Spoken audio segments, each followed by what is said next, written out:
Do you recognize what this one is? It's Live Aid, isn't it? Yeah, bingo. And the following probably is even more obvious. So these are the pictures from 1985 Live Aid concert at Wembley Stadium in London. It was held to raise funds for the famine relief in Africa, and at the same time, it is a landmark event in history.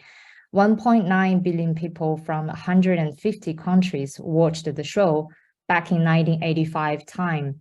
The event was raised around $130 million in funds, and it had a profound effect on both popular culture and how we can help the world. And move on to the next slides. I think this is pretty obvious. I think everybody knows who this one is. And this is the event. Do you recognize this one? Okay, probably less obvious than the first. This is Michael Jackson's 1993 Super Bowl halftime show, which is regarded as one of the most iconic and memorable performances in the history of Super Bowl. It was watched by an estimated 130 million viewers. Michael also used the performance to draw attention to his Heal the World Foundation, and the world was casting spotlight on this event and to raise awareness to protect the children. You may already find what is in common for these two iconic events, and guess why I raised this example before I talk. So they are both hugely impactful and commercially very successful.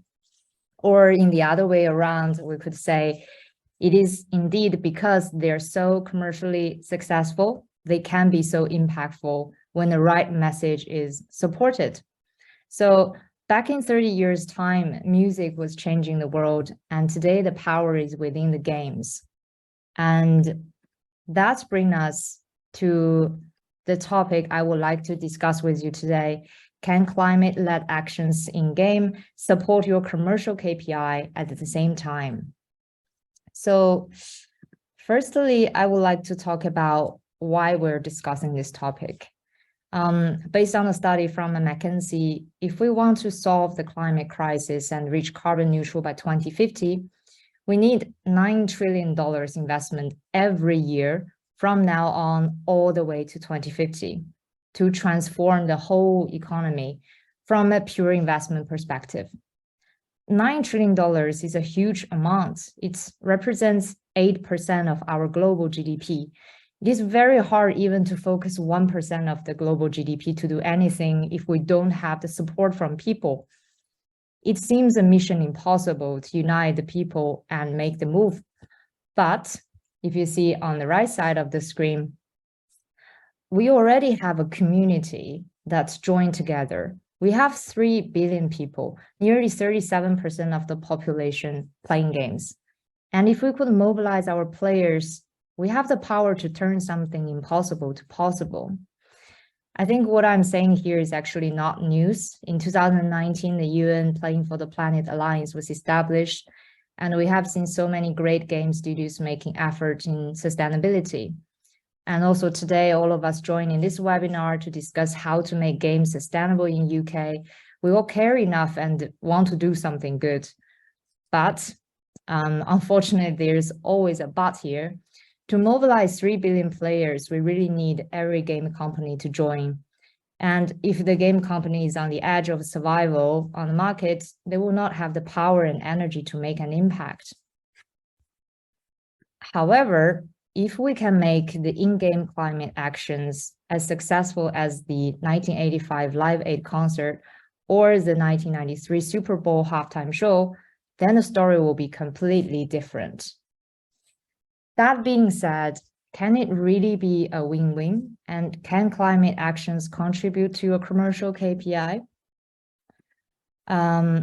Let's first look at what our customers and players say. 82% of the Gen Z says they care a lot if the brand they associate with it are sustainable or not. 2 out of 3 of the young millennials are exposed to ESG investment. What do our gamers say? Last year, the UN Playing for the Planet Alliance conducted a survey to over 400,000 players, asking their view on climate change. 80% of the gamers say they believe climate change is already influencing their lives. 81% would like to see environmental content in-game. And also 61% of the gamers say they would pay for it when it adds to the experience. So I think it is very obvious that players care about the climate change and want to make a difference. But as I say so, do players really act? So now if you're audience here, if you are a project manager or game studio director, I'd like you to make an estimate now how much more your KPI you think could be boosted by adding climate actions in your game based on this survey's results. And you can keep the number in your mind, just give a reasonable assumption that you want to for yourself. And I want to share with you two stories from here. So as a proof of concept and launch case for Planet Play at end of last year, we have worked with Fick Solitaire game, beautiful art-themed solitaire game to integrate climate actions using Planet Play API. Every winter wish deck, or we can call it green IAP in following, purchased by player, it will trigger a $1.5 donation to our on-ground green projects in Kenya. We reached out to 20,000 players in a month's time as a proof of concept and behavior observation results. We have seen the green IAP sell more than 2 times more compared to the other ones. And even when the green IAP is more expensive, actually 2.6 times more expensive. We have seen total revenue of the green IAP sell 3.5 times more compared to the other ones. From a survey perspective and behavior observation perspective, I think this is a very strong case telling us that players do act like what they say, and the climate action in-game can really bring commercial success as well at the same time. The second story here is for games that don't have IAP purchase or game itself is Steam or console-based.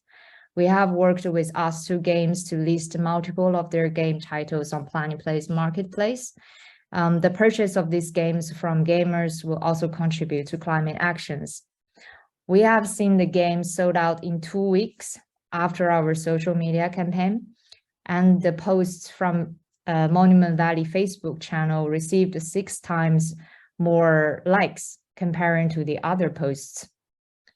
So now if you find these 2 results different than your estimation, or if you're not convinced yet or find it a bit shocking, I'm going to talk about how it is achieved in a very simple metaphor. So you're looking at 2 big apples here. Imagine you walk into a supermarket and you want to buy an apple. There are 2 apples identical sitting in front of you. One is $5 and the other is $7. But I tell you that the $7 apple will donate an extra $2 to the charity and support a good cause. So which apple you will buy? Well, probably in this webinar, some of us will buy the $7 apple, but I think you will agree with me that not many people will make this choice. Reason could be, I just need an apple. I don't care it's donating to a green cause, or I don't have enough money to make such a big donation, or I don't know where the money is going. I don't know where the $2 is going to support, whether it is really going to help the world or not. So it will be very limited if we simply raise the price of the apple to raise funds for good cause. But now imagine a different story. So this time, the 2 apples are both $5, still identical apples. But on the left side, part of the apple's profit will support a good cause. In addition, you can see where your money is going, and you can track the difference made. In addition to that, you get a coupon and can buy more apples in the future with it. You also get the apple itself, of course. Now, which one you will buy? So if you are thinking, of course, I will buy the green apple on the left side, but if we are using the apple to make a metaphor for game assets, how can we make more money by selling the green apple?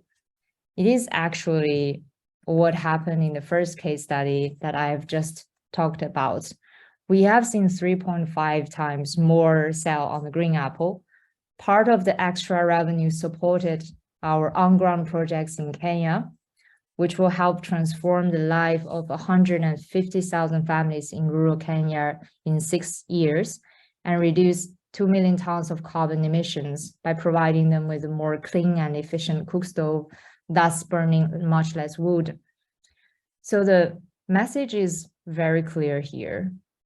If we could encourage more people to join the Green Apple movement, let's call that Green Apple movement, and if we could encourage more gamers to take part in Green Game movement, we can achieve a win-win for both the commercial KPI improvement for game companies and helping our planet at the same time. And all of these case studies and data points are in our newly published white paper. If you search later, I will also share the link in the chat. Please feel free to read through it. Another tip here I'd like to mention is don't forget to tell the story to your players if you are actively involved in sustainability. Games are a very powerful communication tool, and so is the storytelling. So tell the story on social channels, share with your game communities. It will make a difference.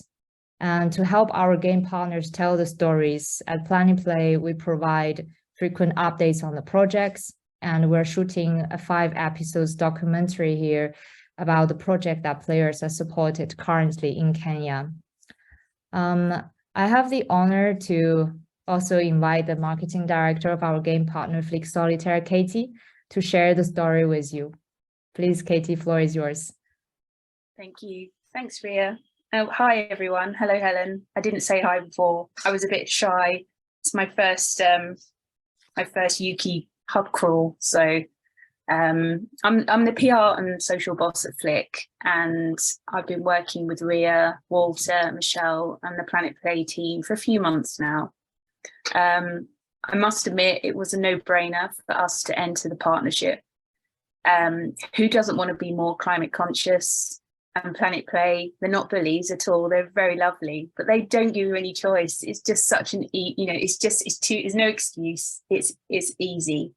And as Rhea mentioned, we were proud to be the first partner to fully integrate Planet Play's API and incorporate climate action into our game. We know gamers want more opportunities to make a difference, to support green projects, but we weren't really sure how to do it properly, but also how it would resonate with our players. As Rhea said, you've seen sort of the end of the story so far, and the effect of the green APIs were startling, and a sure uplift and boost to our IAP revenue. I guess we got our answer. We weren't sure, but I guess we definitely got it. Players jumped in at the chance to purchase the deck, which made the direct donation to Planet Play. We didn't know, but now we do. And who knew we had such carbon crushing card game players? As for the integration of the API, which wasn't something I was so heavily involved in, that was all down to my colleagues and super lead dev, Alan. He managed all of that lovely stuff. And by all accounts, it was really lovely. Of course, as the game industry guinea pigs to fully integrate the API, some changes were naturally made during development, but the Planet Play team were great, and they let us know as and when things happened, and they were quick to respond to questions that we had. We really appreciated the fact that they listened to our feedback and knowledge on app development, particularly around things like App Store, T&Cs. Their dev team were also really quick to deal with any issues we ran into. And it was just simple, a straightforward process, no SDK needed, easy to set up. And I think all in all, it took 1 to 2 hours for us to integrate the API itself. It's been a hugely positive experience so far, and a definite certification that our players have the motivation to put their money where their mouth is for positive climate change. From a PR social point of view, the partnership provides so many good stories. It really is the story that keeps on giving, because the journey of climate change is far from over and there's a lot to be done. And we're working with Planet Play on continuing to tell that story, which fuels our PR with updates for our community. So that can either be to thank existing players for everything they've done so far with their donations. It can be inspiring other players to get involved, educating everyone. And it's just a positive headline. It's a positive headline for companies, for studios. So for us, it's, as I said at the beginning, it really was a no-brainer. You have to get the message right in game. So it was very clear to our players that when they purchased the deck, that a donation was going to be made. And there seemed to be there was no issues of that where someone pushed back and said, oh, I didn't realize this was happening, or there was any confusion where the money was going. You know, we wrote blogs, we had lots of social posts, we had links to the Planet Play site. It was very transparent and open communication, which really worked well for us. But as I said at the beginning, Planet Play really enables studios and companies to do this, to really make an impact. And it's definitely been a win-win so far.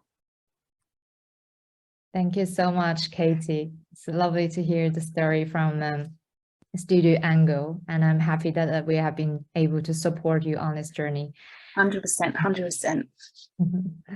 Yeah, so I will leave more time for the group maybe later to ask questions, but in summary, at Planet Play, we take an angle that understand the pain points for game companies when it comes to engage players on green activations. So like resources limits, transparency, KPI, which we have been highly focused today. We provide a simple solution, a unique platform that enable your players to fight climate change in the most simple and native activities.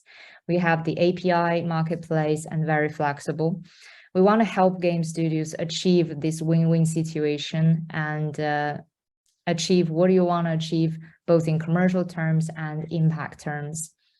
At the end, a little bit introduction about Planet Play. We are a not-for-profit entity dedicated to reversing climate crisis by enabling game studios and your players to participate and directly support the climate projects. And we welcome everyone to join us. So please feel free to contact me or my team and check out planetplay.com, talk to us. And thank you so much today. And please feel free to raise any questions. Thank you so much. Hold on, we have a question here. Oh, from Andrew. Hi. Let